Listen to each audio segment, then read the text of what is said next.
Look at that, guys. This is the aisle Flywater. You know it's the Flywater because it has a name right there, right? Just kidding, guys, just kidding. We did a full walkthrough at ALIEX. If you want to watch that video, Jimmy, the president of aisle, went over everything on this boat, but I figured I do my little quick on the water walkthrough of the craft, showing you a little bit of how it looks, you know, well, it's right there on the water. Look at this, guys. So over here I got this spray guard type of thing, which is a cool idea. It's neat. It also serves as a protective layer if you're gonna hit the rocks or things like that. This material right here that you see is another protective layer, and it's very, very tough and it's rough, which is great.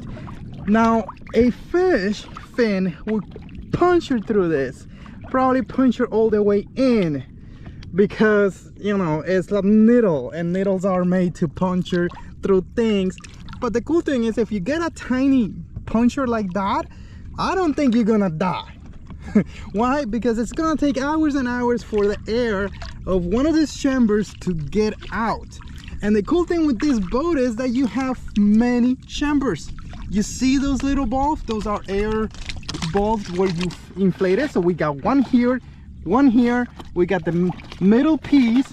But if we move forward, and I'm sorry, my boat is a mess because I'm fishing out of it. There's actually a keeper fish in there, which we're gonna go home and cook for dinner.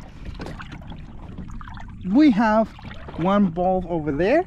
You see that there? One. And I think we have, yep, another one here on the side. You got 5 air chambers on this boat.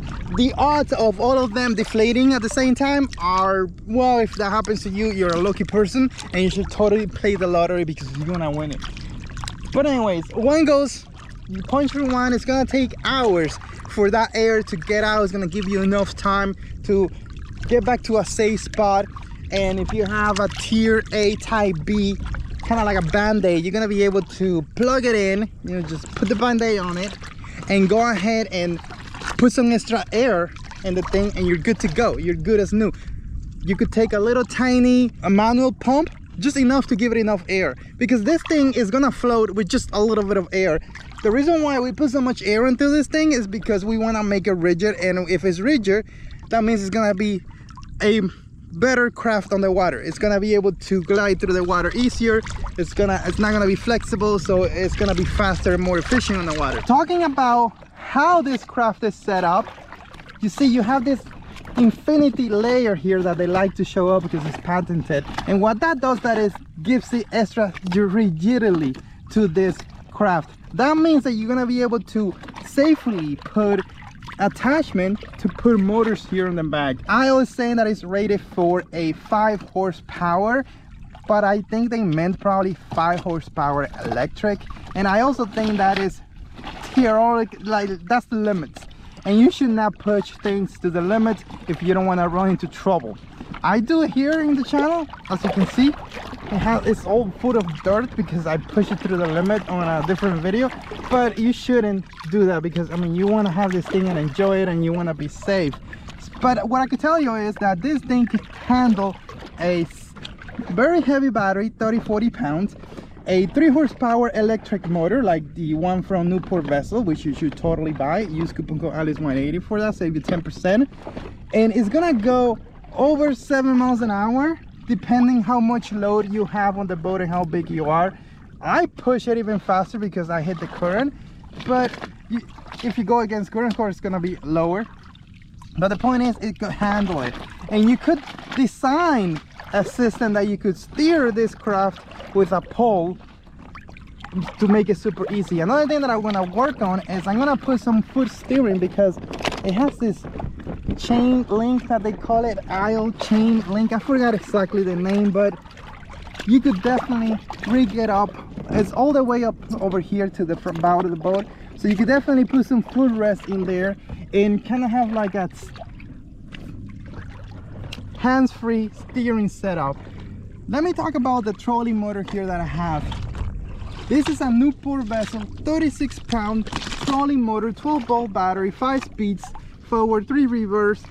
It is literally 18 pounds or something like that, and a 36-inch shaft, and the thing cost like 160 bucks or something like that. Inexpensive, and it got me here to Chicken Key, basically 2 miles from my lunch spot over there, so it works. I already cut dinner like I mentioned earlier, so it did the job. So for a nice, lazy, I'm gonna stop using that word, for a nice, relaxing fishing trip, trolling motor is the way to go, because even a cheap, inexpensive trolling motor like this one, because it does the job, and it could also help you maintain position. See, I was sitting here, the seat, the way you have it is you bring this all the way up and you're comfortable because it has some fiberglass things here holding the seat, but I lower it so I could control the motor with the tiller handle easily. And sometimes I just turn myself back here and I just use the reverse,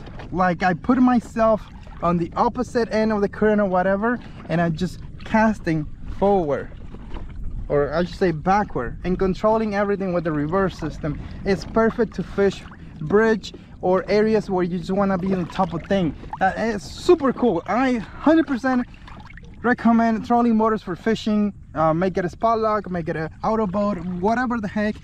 If you want to fish and catch fish and have fun and you're serious about it, you should definitely have a trolling motor for fishing. I mean, the professionals do it, right? Not sure what I missed from the boat, but let's keep going forward here. I don't know if you can see here, but underneath you got this fence, which I think they're out of place because I probably hit shallow water, and that could be a problem. I'll fix it later. This one is a little off, I think, because I ran it through shallow. But anyways, I'll fix it later. The fence just adds trackability when you're paddling, but if you have a motor, you really don't need it.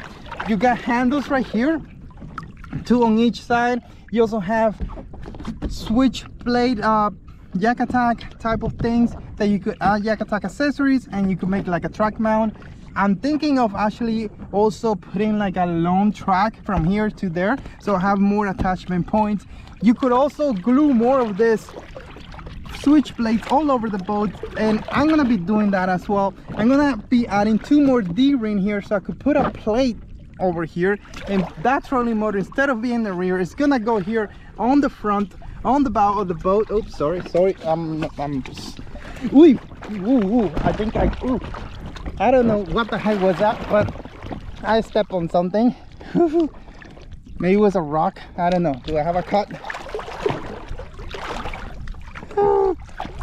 That was weird as hell. So I'm not putting my feet on the water over there. It could have been a fish, could have been anything. I'm getting out of the grass. Dude, that was scary as hell. Whew. Anyways, now that we're safe here for the elements, I'm gonna put a bow mount plate and put the trolling motor that you see over there in the front without a boat, and that's gonna make it smart. It's gonna give me GPS capabilities, and then on the back we're gonna put the NK300 and control it with footrest. And that is the vision that I have for this, because this thing is so light, it's so amazing, let's put it that way, because it's super light. It could hold a ton of weight. It could carry 2 people. It actually comes with 2 seats, and you could go anywhere with it.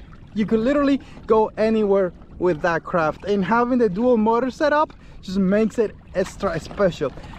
There's so many things you could do to this boat. There's so many ways that you could use it and fish out of it, that of course this video is not going to include everything, because it'll be 7 hours. Now I'm underneath the boat, show you how it looks.